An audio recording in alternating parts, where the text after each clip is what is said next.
Kenny Dillingham wants to build Arizona State to last as a Big 12 contender. Richie Bradshaw of Locked On Sun Devils knows that, and he also knows what Kenny Dillingham knows. You got to recruit, Richie. This is not a premier recruiting conference, and if you can up the ante on the trail, you can start to have a better roster than most of the league, or maybe all of the league in a couple of years. ASU absolutely has that potential with the recruiting talent they've got right in their backyard.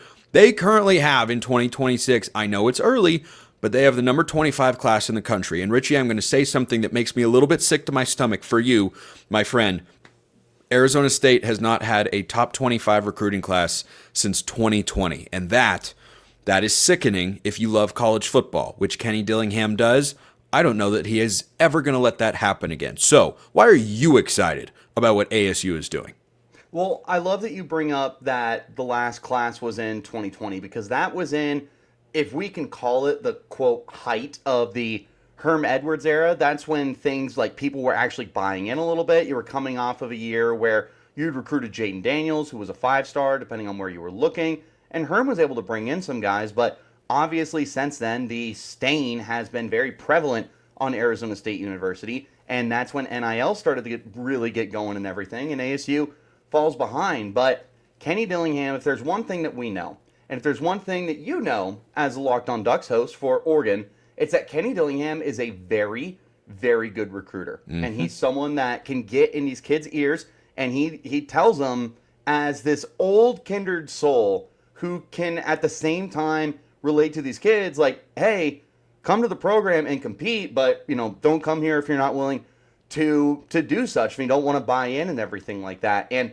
that speaks to these kids as a younger guy that is finding ways to relate to them, but also is able to talk to them at a level where it's a lot more understanding. And I'm not trying to be your buddy. I'm not trying to be cool with you and everything like that. Like, I'm trying to be a coach, but I am going to be a mentor for you. And that really speaks to these kids right now. Yeah, I think that what Dillingham does so well, he presents himself publicly, and I get the sense he does this privately as well, given the recruiting results we're seeing here.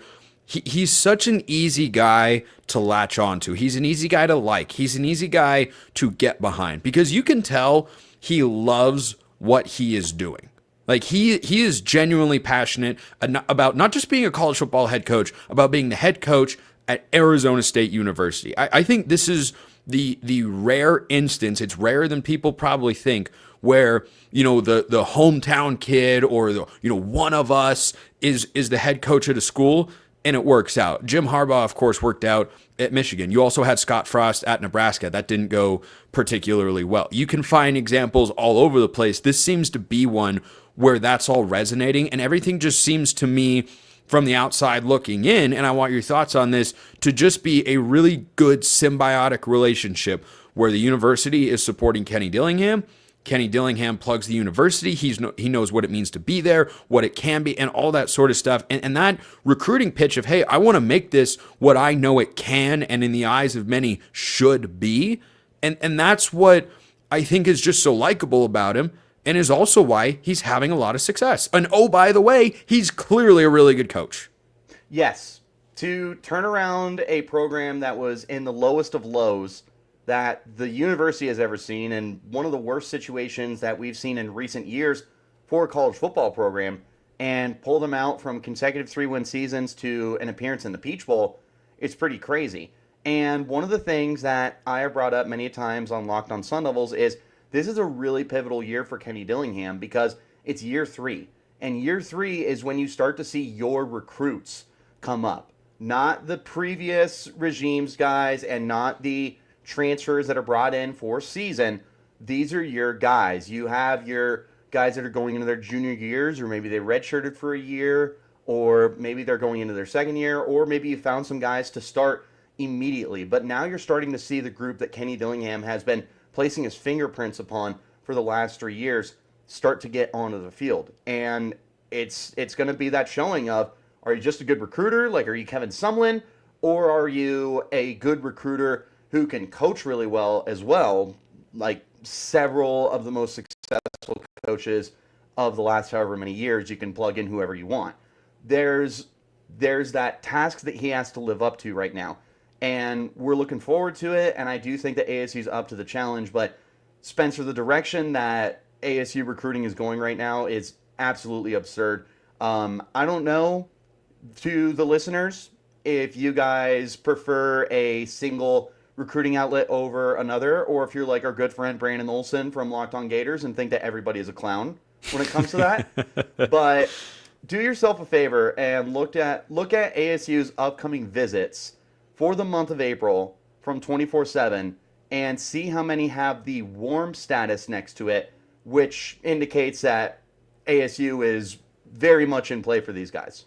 Yeah, I think that the class being where it is right now is a good foundation, and that's how I look at other classes. If you're not in the top 25 or top 10, wherever you want to be as a program at this point in the calendar, it doesn't mean it's over. But, I mean, USC added another commitment yesterday, by the way, and they had one the day before. They currently have the number one class in the country. They might not finish there, but they have established a certain floor on what their 2026 class will be. So I think the floor for ASU here, Richie, is top 25 in 20. Maybe I'll say top 30 for 2026, which would still be an upgrade over the last several cycles. But in the long-term outlook of ASU, when you look not just at this 2026 class, but what it could mean for future recruiting classes and building talent and getting it onto the field for the Sun Devils, I don't see why they can't be one of the top 3 recruiting programs in the Big 12. And frankly, I don't see why they can't be number 1